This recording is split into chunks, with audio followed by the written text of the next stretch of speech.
papers on machine learning and artificial intelligence. And his current research is focused on fairness, accountability, transparency, and ethics of AI systems and the application of AI and machine learning in healthcare. I think the most important part of these tutorials is that he is a domain expert. So he is not only an academician working research on these topics, but he's also working in the industry, how AI is used at hospitals, in medicine. So he knows domain knowledge. So he's going to tell us in 5 tutorials how AI is used in medicine, how does it work, or what are the areas that it works and what are the areas that it doesn't work. So he's going to give us detailed knowledge. And I'm going to leave the stage for him. And by the way, if you have questions, we're going to have question session at the end, but it would be actually better if you interrupt him and ask your questions so we can have some discussion. That will be actually better than just him speaking continuously. So please ask questions, interrupt him. And so I'm going to just give the stage to him. So thank you very much for coming, and stage first. All right, thank you for the introduction. So before I start, let me try to get a feel for the audience. So how many of the audience are familiar with artificial intelligence? Please raise your hands. So out of this subset of people, how many in the audience are familiar with applications of AI in healthcare? Out of this particular subset, how many, or the first subset, how many in the audience have actually worked on an AI or a machine learning project? And last question, how many of those folks have actually done coding related to AI or machine learning? Okay, so that gives me a fair representation of the audience. So before we start today's lecture, so let me give an overview of the kind of things that we will be talking about in these 5 lectures, these 5 tutorials. So we'll start off today with mainly the foundations of artificial intelligence, machine learning, and how that intersects within the field of healthcare and what are the main applications and hurdles that we foresee. In the next lecture, we will delve deeper more into the domain, so focus more on specific examples, challenges, and opportunities within AI and healthcare. And the third lecture will mainly be focused on operationalization, which is the idea that AI in healthcare and academia is very different from AI in the industry, and what kind of real-world challenges that we actually encounter when we try to operationalize AI in healthcare, and what are the things that we should be mindful of. And in the fourth lecture, we will mainly focus on how do we create models which are fair, which are balanced, which are ethical within healthcare. This is actually a very major area of concern within the AI industry and even in academia right now. And lastly, we will end the series with some lessons that I've learned in this domain over the last few years. All right, so without much further ado, so let's start foundations of AI in healthcare. So let's start with another question. Okay, so let's think about how decisions in healthcare are made currently. So there are three different ways that people say, that researchers say that people make decisions in healthcare. So one is heuristic-based. So there are very small number of factors that one considers. There are methods which are rule-based, so things that people have learned in the domain. And then lastly, there are machine learning or AI-based methods. So if people in the audience, if you were to guess the last one, that is machine learning or AI-based systems. So these are systems which can consider hundreds of thousands of factors at the same time, far beyond the capabilities of humans. What percentage of decisions in healthcare are being made or are being informed by machine learning or AI systems? Any guesses? There are no, I mean, there's right answer, but there's no wrong answer for guessing. Is it for the US healthcare system? Yes, let's limit it to the US. I don't know, maybe Mayo, like 10%. Right, 10%, any other? Let's actually at least have 3 or 4 guesses. 5%? 10, 5. Is that a lot more? 7 maybe. 7, okay. Okay. Okay, so just looking at this graph and the fact that we started with this, so that would have given you something that the number is very low.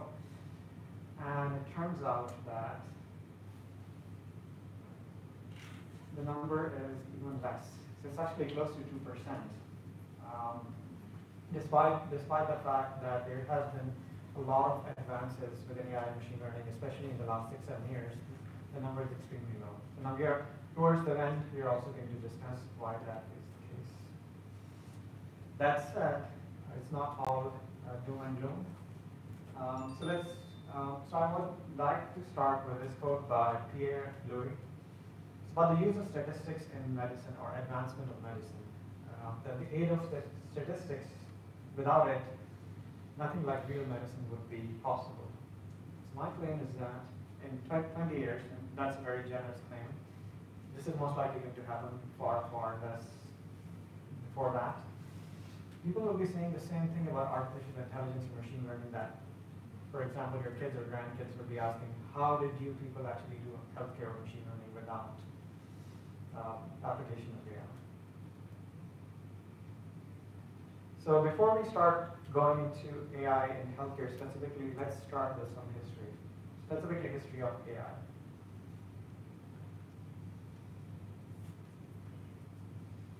All right, and let's even start with its prehistory. So the idea regarding getting machines to think or machines to reason goes far back as the ancient Greeks. So Greek philosophers were debating questions like, is it possible to create automatic mechanisms which could think? In Greek mythology, they are characters. They are beings which are mechanical beings which can think. And even in the Islamic civilization, you have examples from the Arabian Nights or the 1001 Nights stories where you actually have mechanical people, mechanical horses, mechanical dogs, which can think and reason. So speculation around this is actually nothing new. In fact,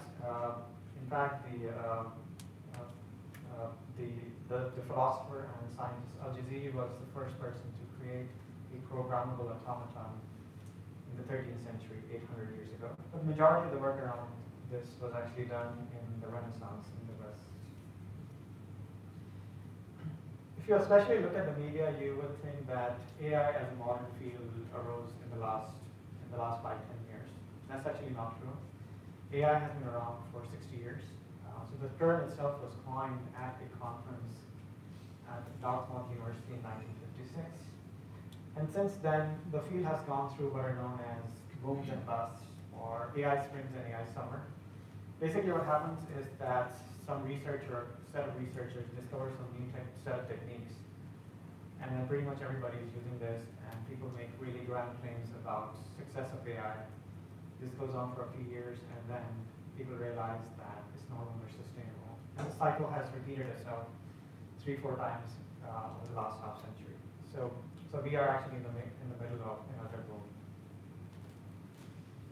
Another thing to remember about AI and history of AI is that whenever you read about claims that things that AI can do, or it has surpassed human intelligence, or it can do task X better than humans, always take that with a pinch of salt. The reason is that the media in general tends to exaggerate things.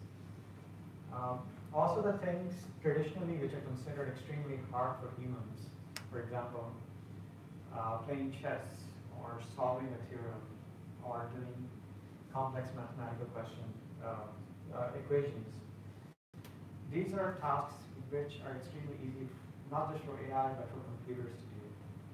And things that we take for granted, so things that, say, a 2-year-old can do, so for example, run around, recognize people, just walk. These are tasks traditionally and even now are extremely difficult for computers or machines to do. So which brings us to the current boom in AI. So how many people in the audience have heard of deep learning? So half of the audience. So, okay, to summarize, so deep learning is a set of techniques. It's inspired from neurons in the brain. It has been extremely successful in the last few years, especially since 2011, to solve many problems which were considered extremely hard to solve.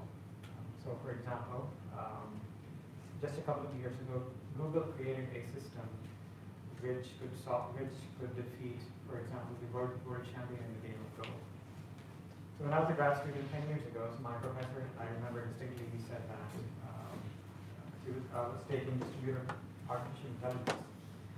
So he said that we would be lucky if in 20 years we are able to solve the game of Go, that is, have a machine which is able to defeat humans. And it turns out that it did not take 20 years. That actually happened 2 years ago, so just less than 10 years after my professor made that prediction. So what is fueling that, this current revolution? So one thing that a lot of people don't know about deep learning is that so many of the algorithms, the techniques which are used in deep learning, they were actually developed in the late 1980s and 1990s. So then you would ask, well, then why is it that it took 20 plus years for them to become mainstream? It's because of the last 3 factors. The reason that everybody in the media all over the world is talking about AI right now is because of these. So for the first time in human history, again, this is not just for healthcare, it's for pretty much all fields. It is possible to easily collect massive amounts of data about pretty much anything. Computing has become extremely cheap. So for example, a lot of us have cell phones. The computing power of a cell phone is much more than, say, a supercomputer even, say, 40 years ago. And then lastly, we have now the ability to analyze massive amounts of data, and that's what's fueling the AI revolution. And this is something which is going to go on, unlike the previous booms in AI and bust. This is going to go on and on. Because present set of techniques have proved to be extremely resilient. It is going to be a major factor that will be responsible for driving the economy for the next few decades. And then last thing to note here is, especially in the context of healthcare, that in the span of less than 10 years, this field has grown tenfold.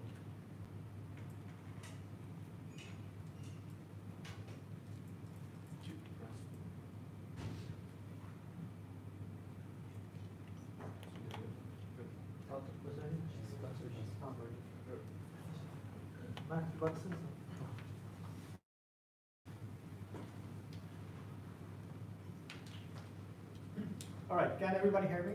Can the person at the back hear me? All right, excellent. Okay, so the main thing to notice is that in the span of less than 10 years, this field has grown tenfold just in terms of revenue. And as they say, at the end of the day, the bottom line is the bottom line. So now the question is, why do we need AI or machine learning to begin with? I mean, humans have been practicing medicine and healthcare for thousands of years. So why use not just AI machine learning, or why use computers at all? So one issue is that, well, we now have massive amounts of data, also in healthcare.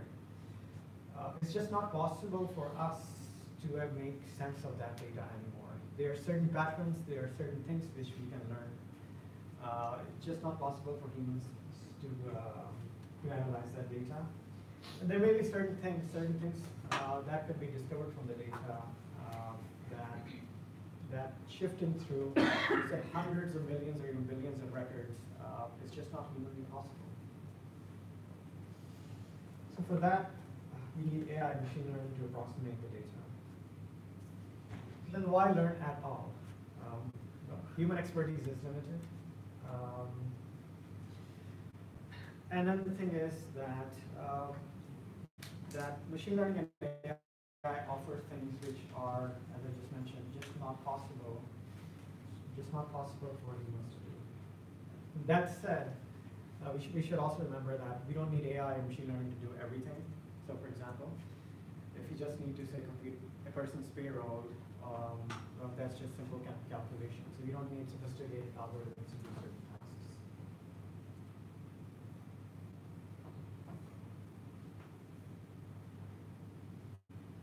All right, so that just reiterates what I just said. We have reached a point in time in history where the amount at which we are producing data has far outpaced our ability to analyze the data. So hence the need for AI and machine learning, because humans cannot keep up. Okay. Now the question is, well, why AI in healthcare now? In addition to what I just said, so again, large amounts of data, large amount of computing power. So a number of these trends that we are observing.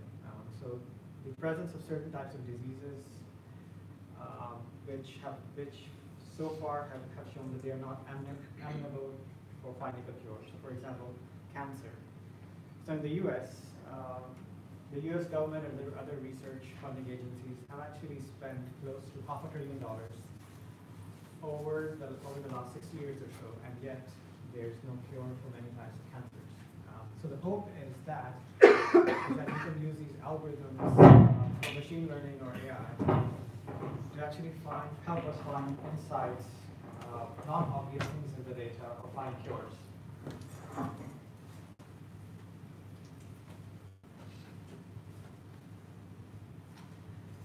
And also globally, human population is growing. So basically in general, in general, the number of people 60 years or older, as a percentage of population, that's increasing. So that also means that globally, we would also need more healthcare. And the supply and demand, so these will not be able to keep up. However, if we can automate a subset of that via machine learning or AI, then it would be possible to actually provide quality healthcare to our population globally.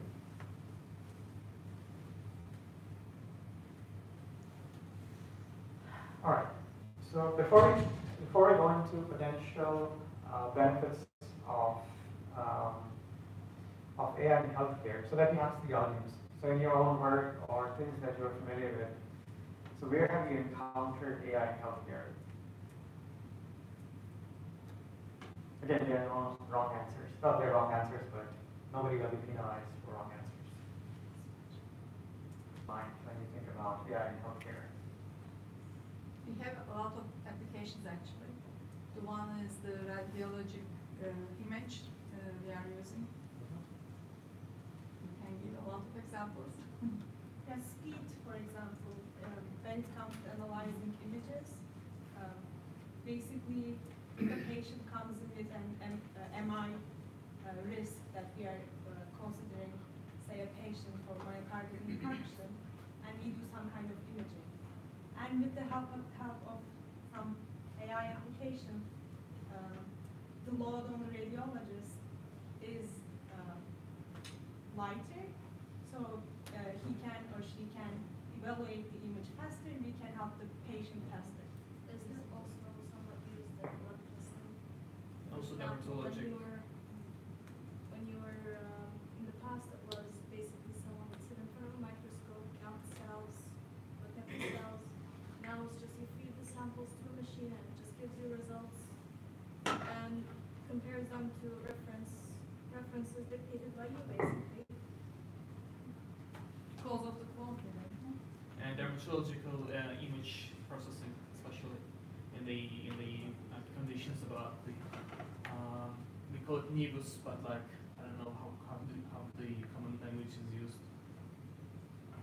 All right, so those are excellent examples.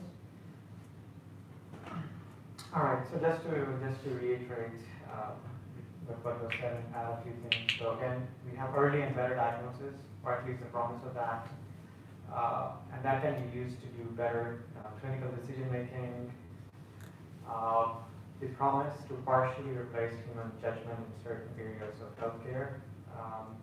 The hope and the promise is that these models, these machines, will be able to make less errors as compared to humans. Basically, reduction of diagnostic or therapeutic errors.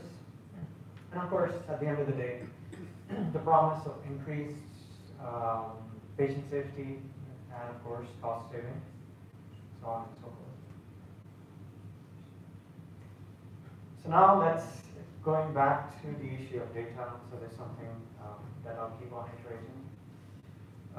So this is a rough representation of the amount of data that humanity has generated over the course of time.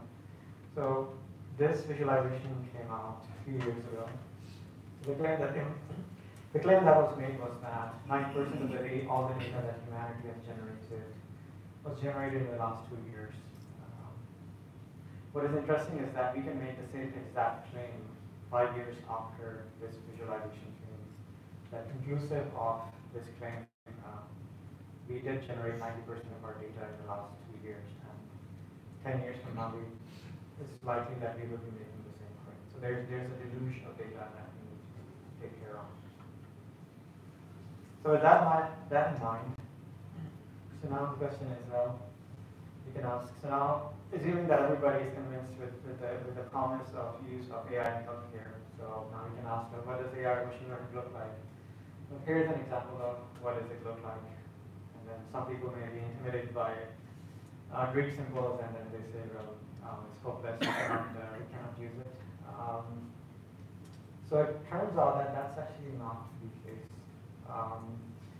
The bigger challenge in AI in healthcare, it turns out, and I'll argue over the next few days, is that AI is actually not the bigger challenge in AI in healthcare. The bigger challenge is actually healthcare.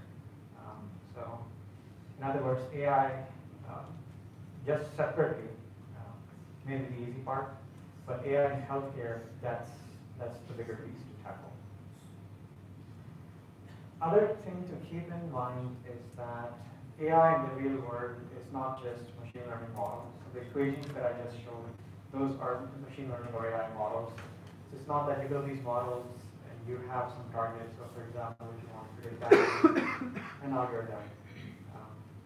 In order to operationalize AI in healthcare, that is, make it integrated, make it part of the system that people actually use, a massive amount of work is required.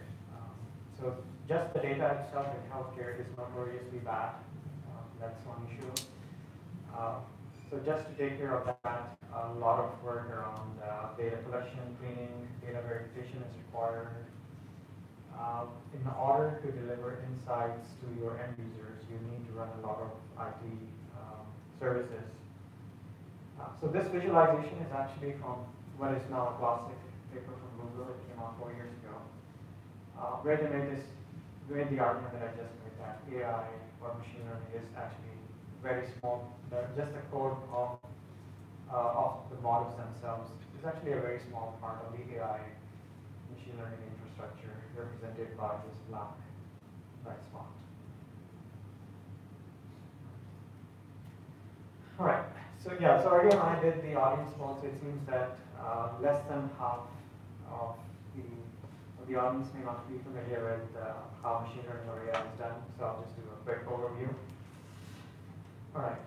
So in order to demonstrate, so let's use a fake problem for demonstration purposes. So think about if you wanted to write a program, computer program, which could tell you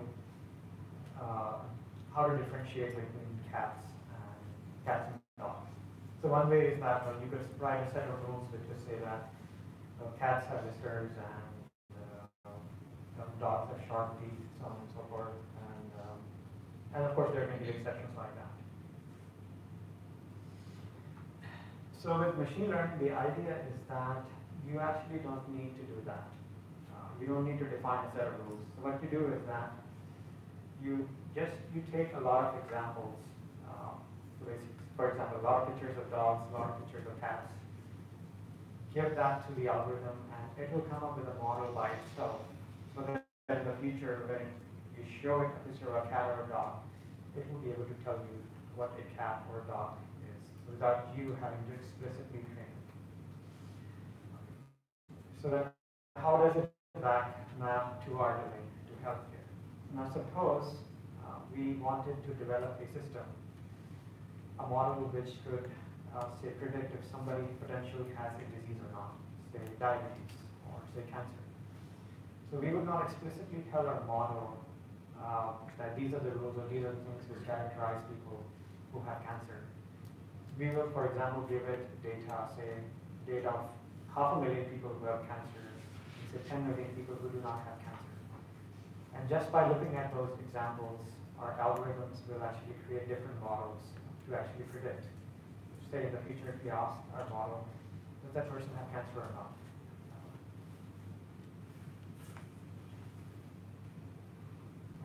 So the other distinction, the thing that we need to make or know is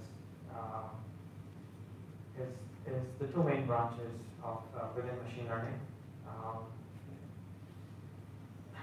So one is known as supervised learning, and then the other one is unsupervised learning, and there are other subfields which we will discuss in some of the subsequent lectures. But before we do that, it's important to develop a common vocabulary with respect to some of these concepts so that it makes sense. All right. So the main idea behind supervised learning is exactly the example that I just gave you.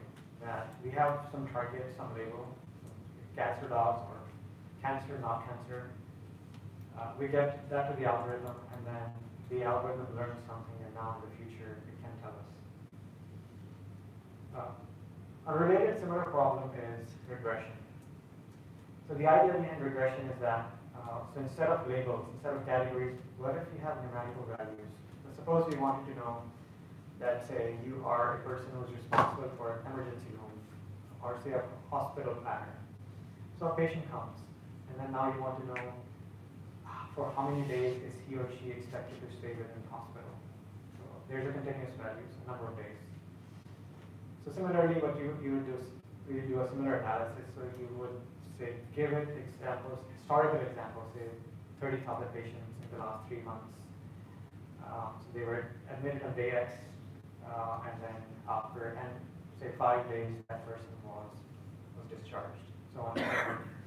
So just based on that, when a new patient comes, this model will be able to tell you, well, this patient is expected to stay for say 3 days, 5 days, so on and so forth.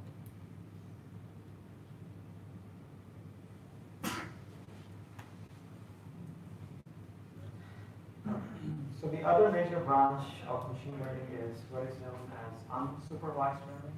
So as the name suggests, we don't actually have labels or some target. We basically give the data to our system, to our algorithm, and then we ask it to discover some patterns within the data. Okay. So what does that constitute? So for example, suppose we have our population that we are interested in is cancer patients or say diabetes patients. So we give that to our algorithm, and then it discovers that what previously we have been thinking that say for type 2 diabetes there's just one population. It turns out that there are actually multiple subpopulations characterized by very unique symptoms common to them. And there's actually a paper that came out a couple of years ago where the authors actually argued that they are in fact multiple types of diabetes grouped together under one type. And that was actually done using machine learning.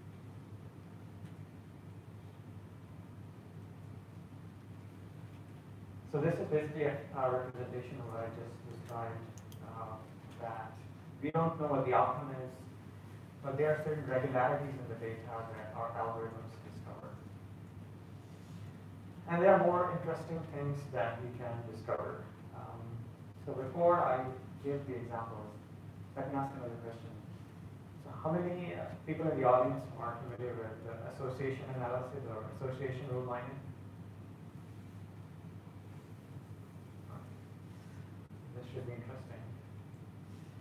All right, so another way in which pattern mining done is as follows. So these are two examples, not from healthcare, but from machine learning, data mining in general, which have become part of the folklore.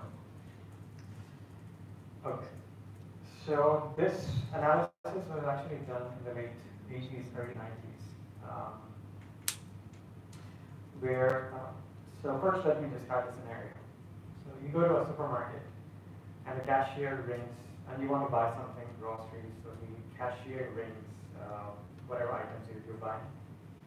Especially for large supermarkets, all of that information actually saves and goes into a centralized database. And in the US, the supermarkets have been collecting this data since the mid to late 1980s. So it's been going on for a while. So in one of the first examples of applied data mining, so one large retailer approached a set of computer science professors. So we have collected these hundreds of millions of transactions. What can you tell us? Okay. So they developed this technique where basically an analysis of things that are bought together. So for example, when you buy eggs, you say buy milk. Then you can say, well, okay, that's not very helpful, and I don't really need a computer science professor to tell me that.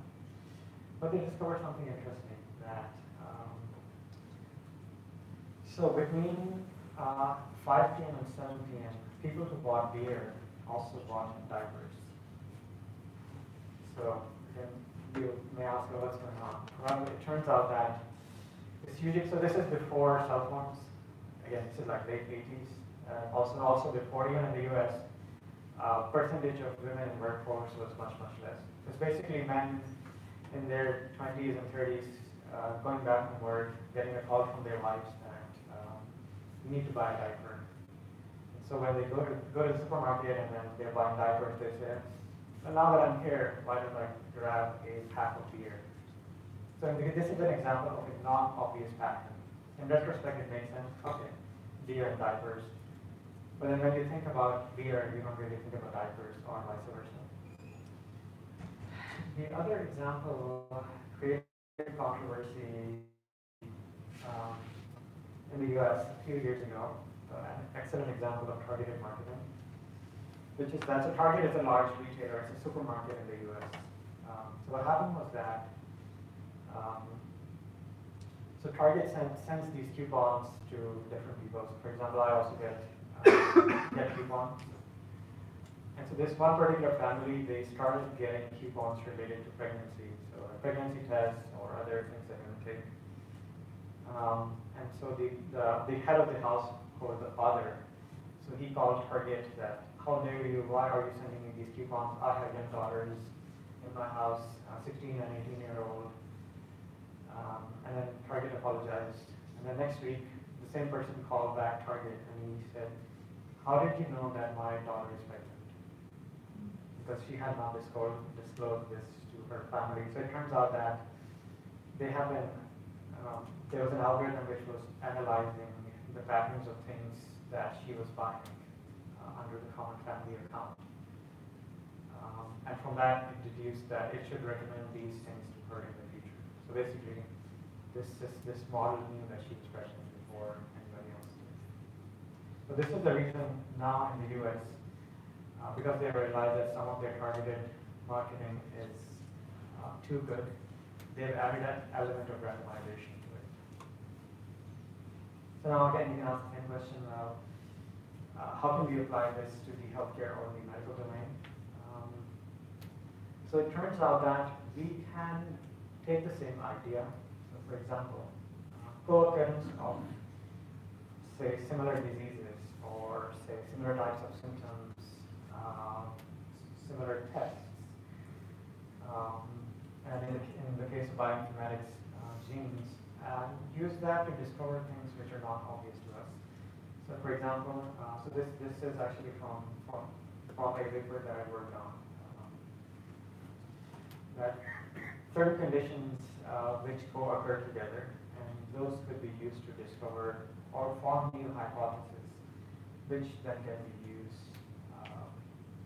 used to say even inform new clinical trials. So now another question is that comes into play is, you may have heard of, especially in the media, is that so if AI holds such great promise, then is that going to lead towards unemployment in the healthcare sector, or are clinicians going to be out of job? So if you talk to people like Elon Musk, for example, they will give you the impression. But if you actually talk to the practitioners in the area, majority of them will actually say that that is actually not the case. Why do we say that? So this quote, in fact, is from Vinod Khosla. For those of you who may not be familiar with him, he is considered to be one of the most successful venture capitalists in the not just Silicon Valley, in the world. All right. So why do I say that this is not going to put all of us, or especially people in the healthcare, they will not be out of work? Why do we say that? So we can use the past as a guide. So is there anyone in the audience who actually knows what this is? Yeah, the early version of Yes. Learning from the version. Okay, so most people in the computer science or the other technology domain, they actually know. For them, this is a strange object. So it actually took close to 50, 60 years for after its invention, for stethoscopes to be a universally used tool. It had gradual adoption, especially in the US. There was a lot of, it had to face a lot of hurdles before it was adopted. So my argument is that, so AI in healthcare is just like that. It's another tool. There are a lot of tools that clinicians use. And again, humans have practiced healthcare literally for thousands of years, even before we had writing. We were practicing medicine. It's just that the tools that we use, they have evolved, they have improved over the course of years. So AI or machine learning in healthcare, that is just another tool at our disposal.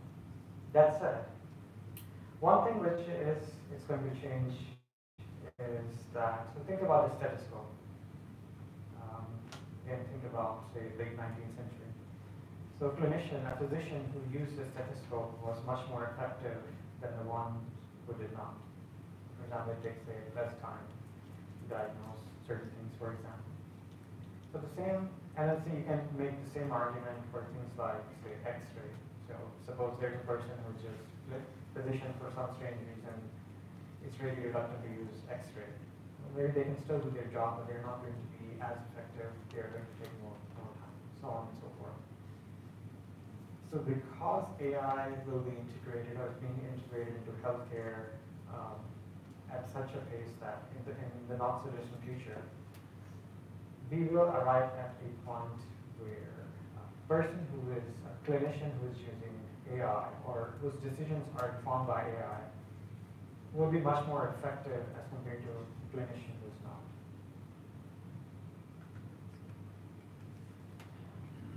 So earlier I talked about different distinctions that we can make with respect to different fields of AI or machine learning. Another thing that we ought to be aware of is what kind of AI models exist. So in general, again, this is a very simplified view, but it's a very useful view, I would say. You can talk about two classes of models, so black box models or white box models. So black box models are basically, so you build a model, so let's take our running example. So say we want to create a system which can tell us if somebody has cancer or not. So black box model will just output patient X has cancer or does not have cancer. Just by looking at the output, we will not be able to guess, or we will not know why it's predicting that the patient has cancer.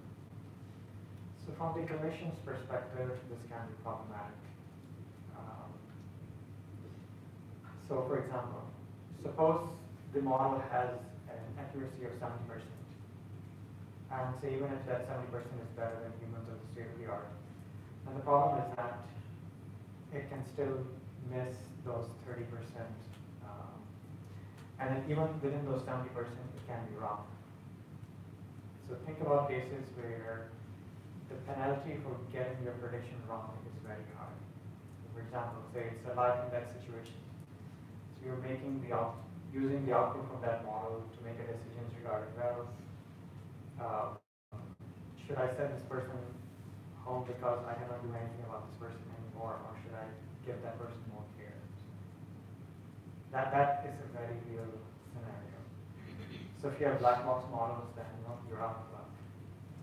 Versus white box models, where at least with the help of a domain expert, you can peer inside the model and the domain expert can tell you that person has cancer because of the following X, Y, and Z factors. And then you as a domain expert, healthcare expert, can confirm or not confirm those factors. Because one thing that goes under the radar is that most AI machine learning is probabilistic in nature. Most of the time, it's not going to give you exact answers. So with certain amount of uncertainty, it's going to say, I think that this person has a particular condition, or he or she is going to be in hospital, say, for the next 15 days. It's almost guaranteed that it will almost never be certain.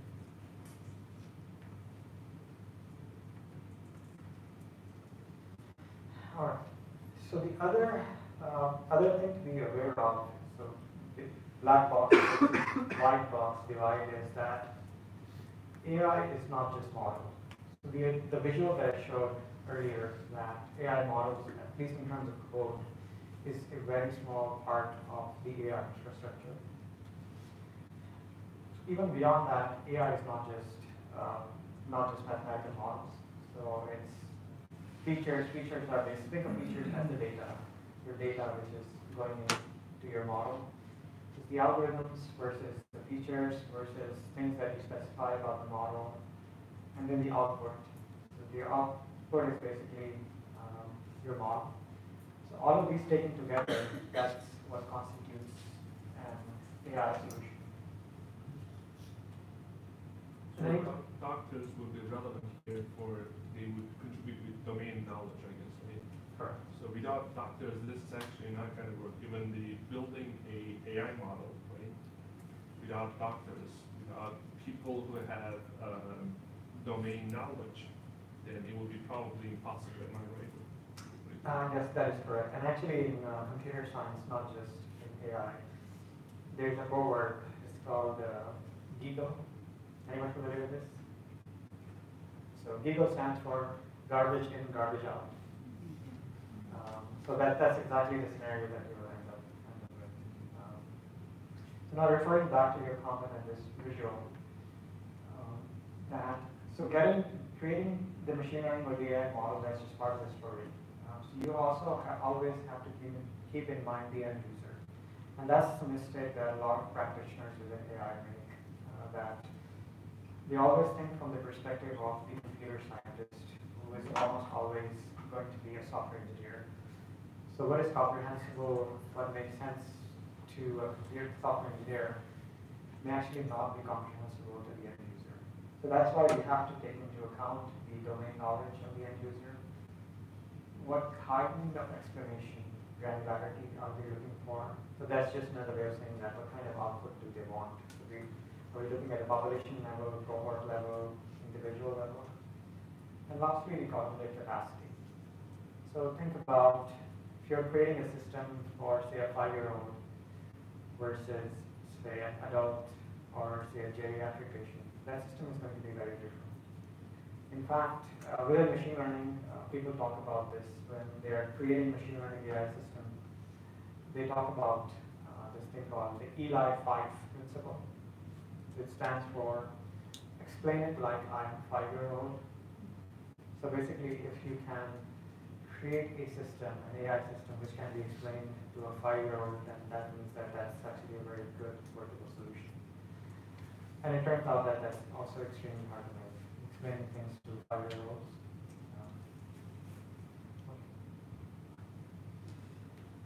So before we continue, are there any questions related to what we discussed?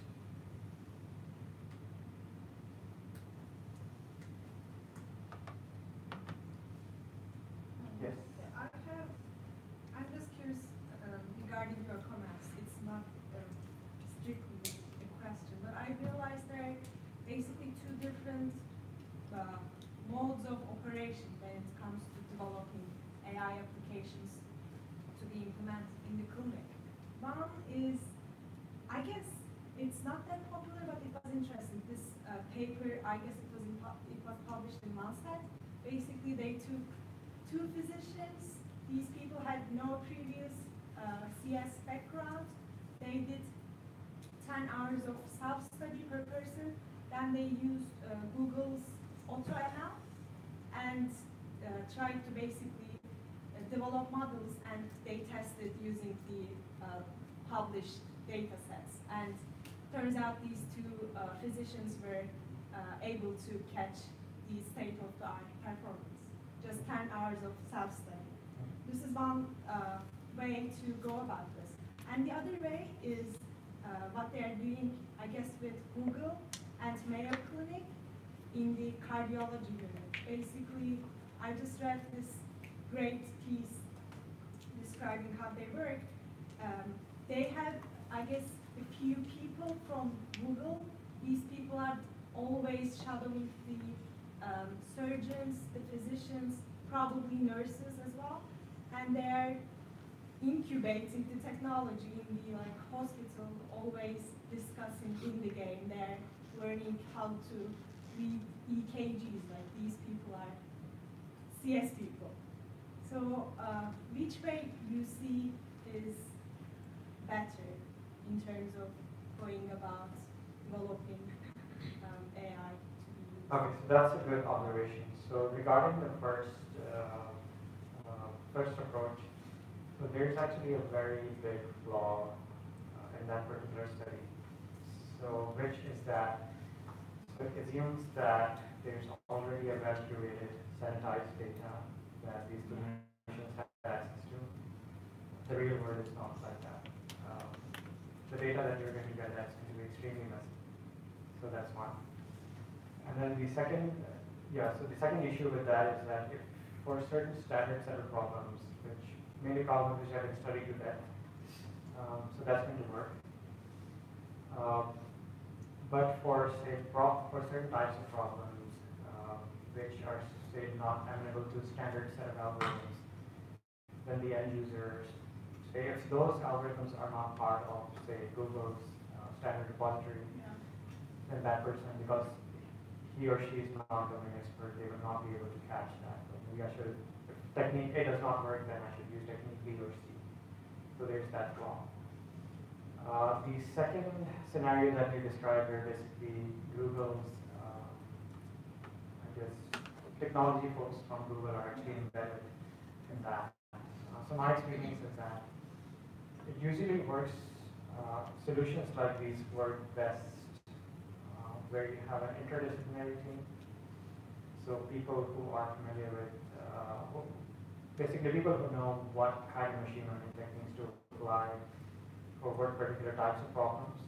But in addition to that, they also have some domain knowledge regarding the domain that they're working with.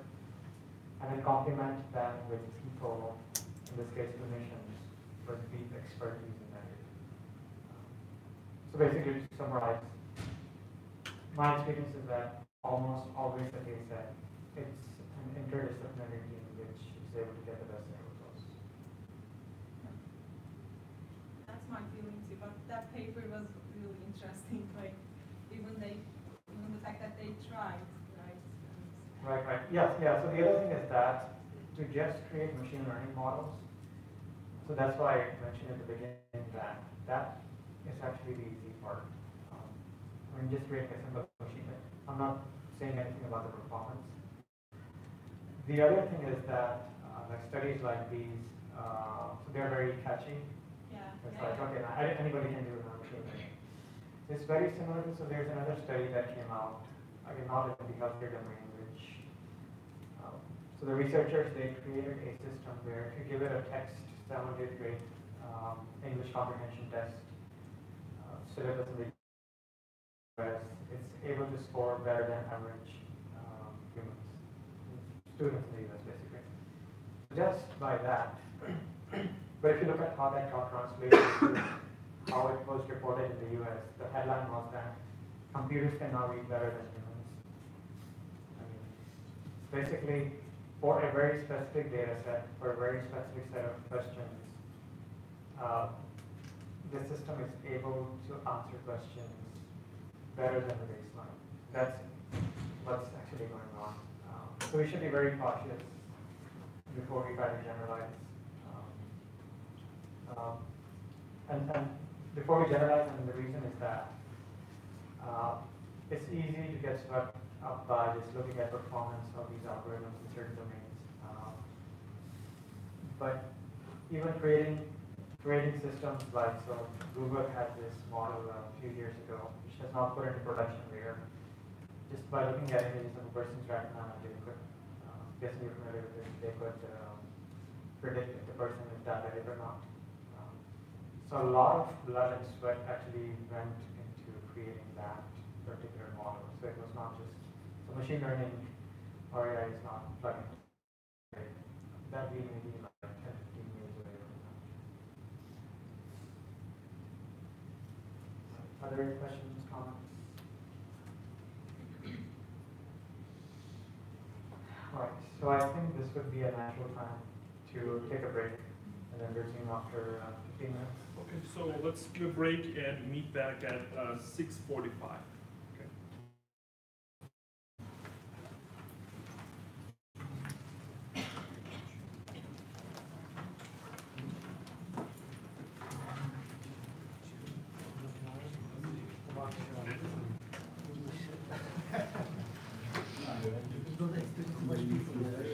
Ama bunlar salt konteyn yani sonuçlar Kapatırım. yani diğerine devam Şu ediyor. 3 noktaya bastım. O yüzden onu bonus olarak düşünelim.